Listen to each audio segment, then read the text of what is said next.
Today on episode 48 of the Be a Marketer podcast, it's another Ask Dave episode, and I'm answering your questions about how to review your marketing tools and approach, and what simple actions you can take to boost your productivity. This is the Be a Marketer podcast.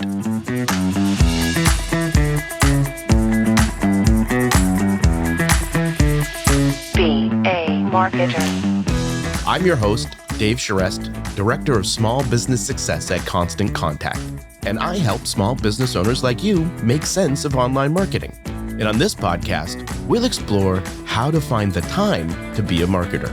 Remember, friend, you can be a marketer, and at Constant Contact, we're here to help.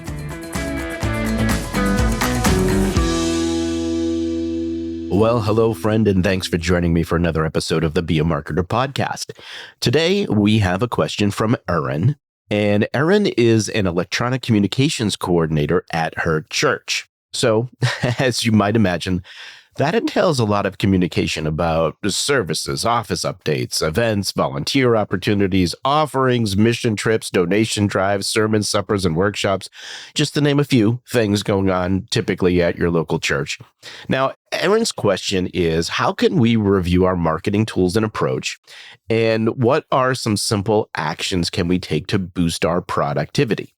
Now, Erin, one, thanks for the question. And I love this question because these are questions that I'm actually answering in the current keynote sessions that I'm doing on the foundations of online marketing success. And, I really talk about this process of what I've seen work for many of the successful business owners that I've talked to over the years, particularly Constant Contact customers. And they really go through this process of reviewing. They review what they're currently doing, and then they make a plan to implement new things or make changes and improvements based on what they're seeing and based on what their current goals are. And then they actually sit down and once they have that plan together, they actually put time in the calendar to execute on that plan.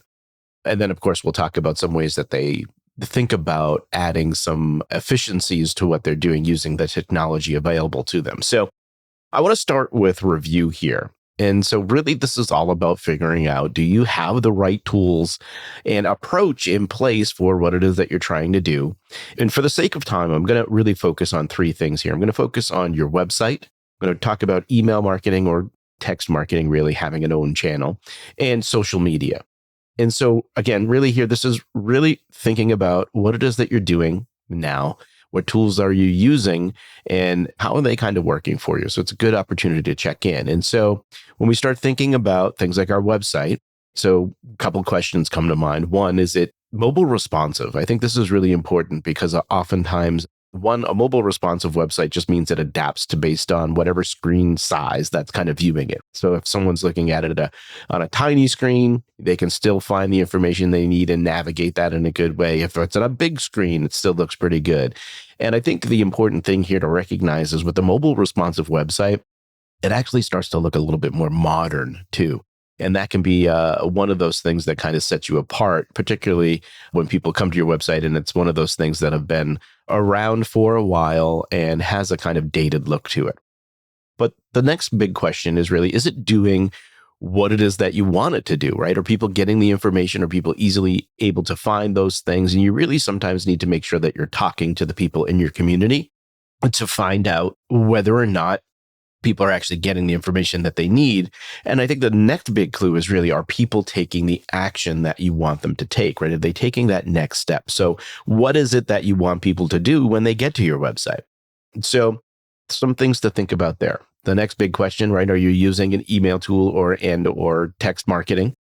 Because this is a way for you to connect with your members, your constituents, whatever you want to call it, the members of your parish.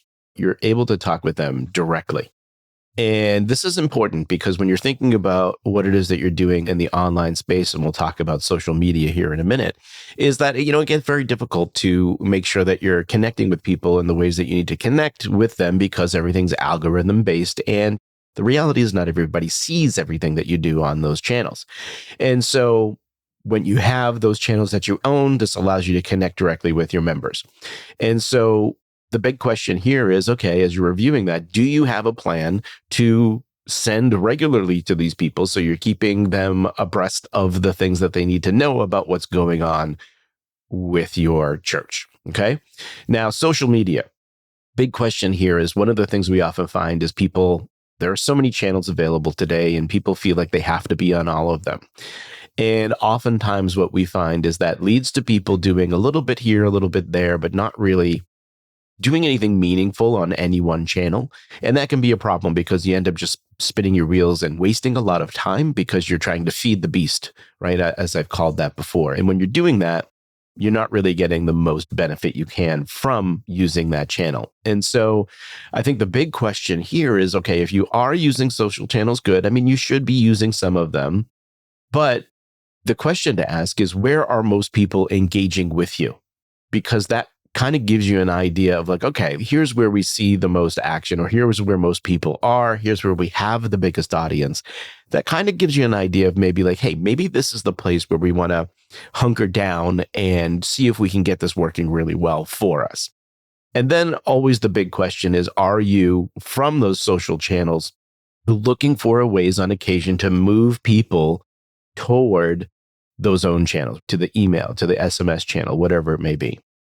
Now, I want to talk a little bit about just an overall approach that we consider when we're thinking about what to do online. And ultimately, the goal here is to increase the word of mouth for your business, and of course, in this case, your church, and just raise awareness, build the community, and get more people involved in the things that you're doing.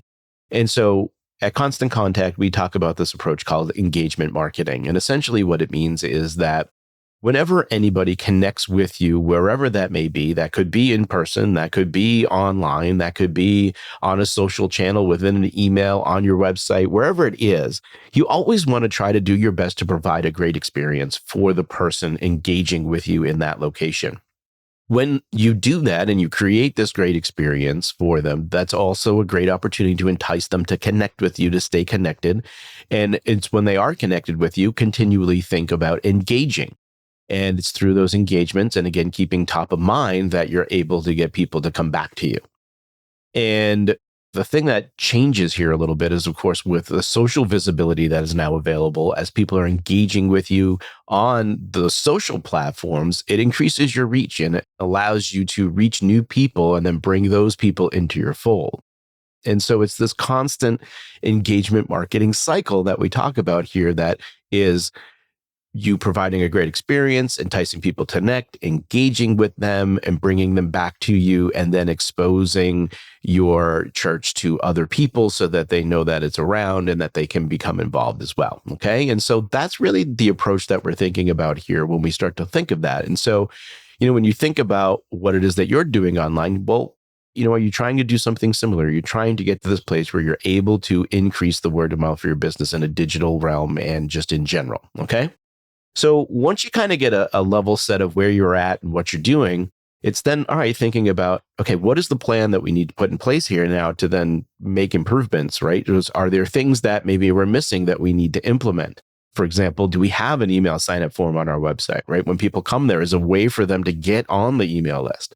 Are there things you need to improve? Maybe you're thinking about, yeah, we're sending emails, but not a lot of people are actually responding to them, or they're not coming to the events that we're talking about, or they're still saying they don't know about information that we've sent out, like those types of things. And so you might want to say, okay, there are some specific things here that we want to improve. And this is all, of course, based on what it is that your goals are going to be.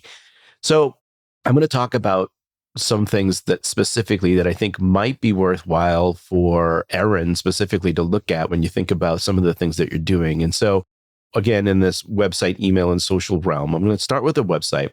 And sometimes it's all about simplifying. And, we mentioned mobile responsive. Simple way to tell whether or not your website is mobile responsive is if you're looking at it on a computer or you're looking at it on a mobile device, you can tell right away. But even just grab the corner of your browser window and resize it, drag it to make it smaller or bigger. And if the website moves with you and you can still read everything, it's mobile responsive. If it doesn't, that may be something that you want to think about. Now, look, I know sometimes a website can be a big undertaking. And so that might not be the focus or the thing that you want to really hone in on, because it could involve a whole bunch of moving parts that you just don't have the bandwidth to take on. And that's fine. So take that with a grain of salt. But oftentimes it's about simplifying that information We talked about the laundry list of things that you have going on and you got to get the word out about, right? And so this could lead to having just a lot of information on a website that can, from a user's experience, remember, we want to create a great experience for someone, can oftentimes be really overwhelming.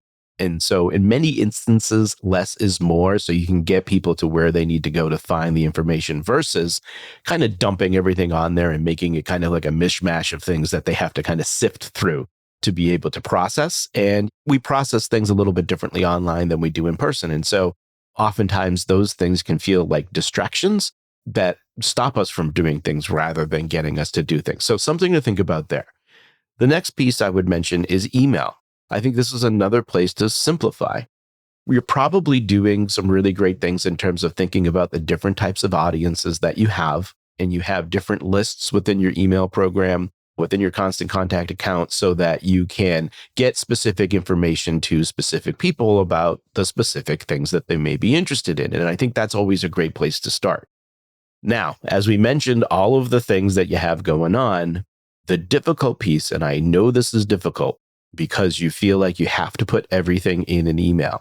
And the reality is oftentimes you don't. And the big question to always ask yourself before you send an email or as you're putting together your email is, what are the 3 things that the person receiving this email must know right now? And it forces you to really say, okay, well, if I needed to let people know about these things, well, these are the 3 things they have to know. Now, the reason I say this is because oftentimes, again, the email gets a little bit like the website sometimes, where you've got tons and tons of information that you start throwing in there.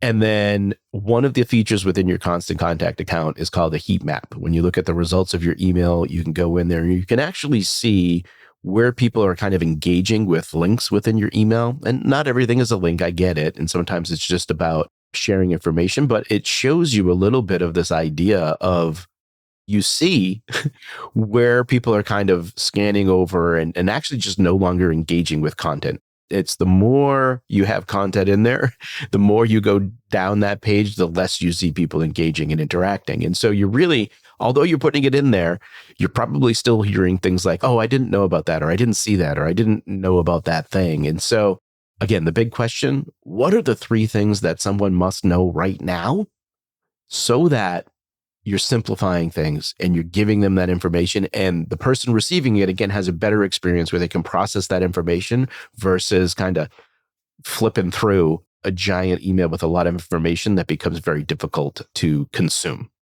Now, on social, something I would say here is when we start to think about really where people start to take actions, email is really that driving force. Email's that thing that somebody is really interested in what it is that you're sending to them. They want to know that information. And that's the thing that can really drive people to do things and take the next step.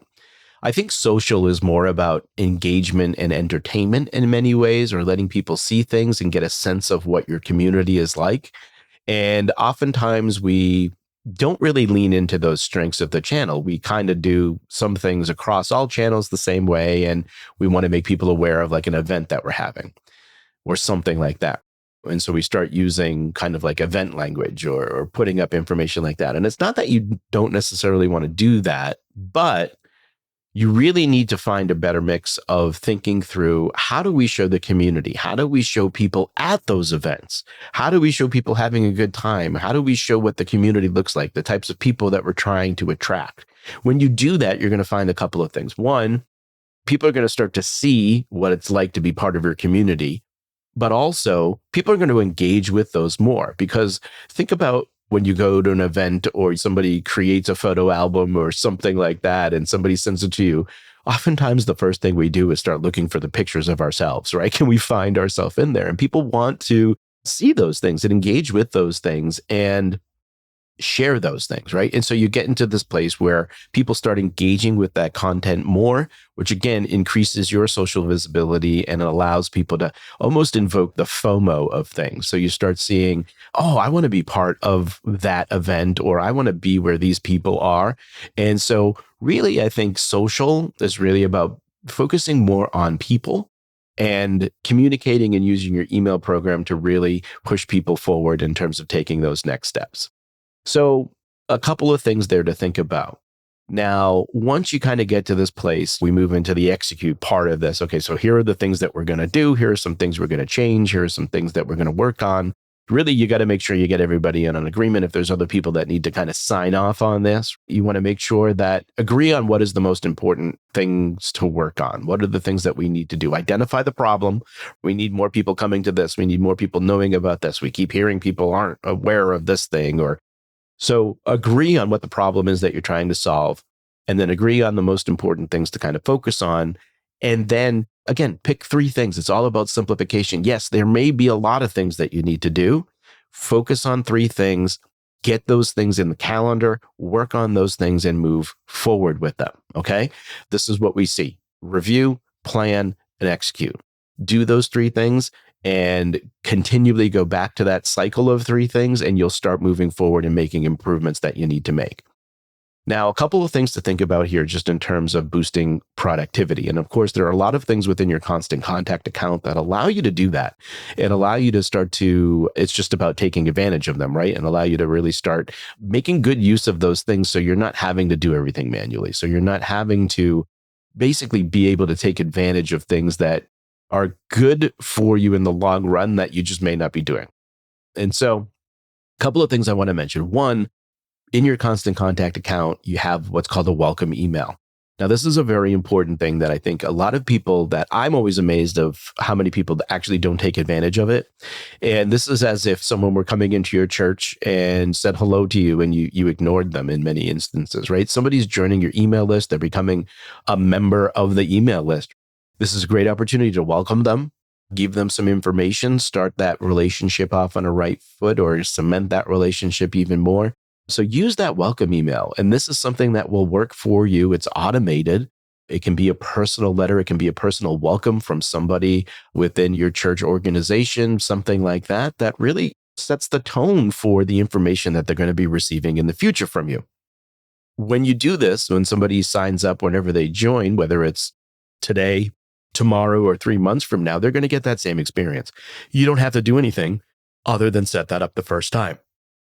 Another simple way to make sure that people are seeing more of your information is to use a feature called resend to non-openers. And so when you're scheduling your email, this is another automated thing here that happens is you send your email as you would normally. So let's say you send it weekly and you're sending it on a Wednesday. You can say, hey, typically we say 48 hours is the time that where the people are going to open that email, open the email. So let's say on that 3rd day, if somebody hasn't opened that email, you can automatically set up within that send frequency for the email to go out again. You can change the subject line and people will receive that email again who didn't open it. And so it just gives them another opportunity. And we've seen people get more opens, more clicks by doing that. And so it's a simple way. You click a tick box and you choose when you're going to send it at what time.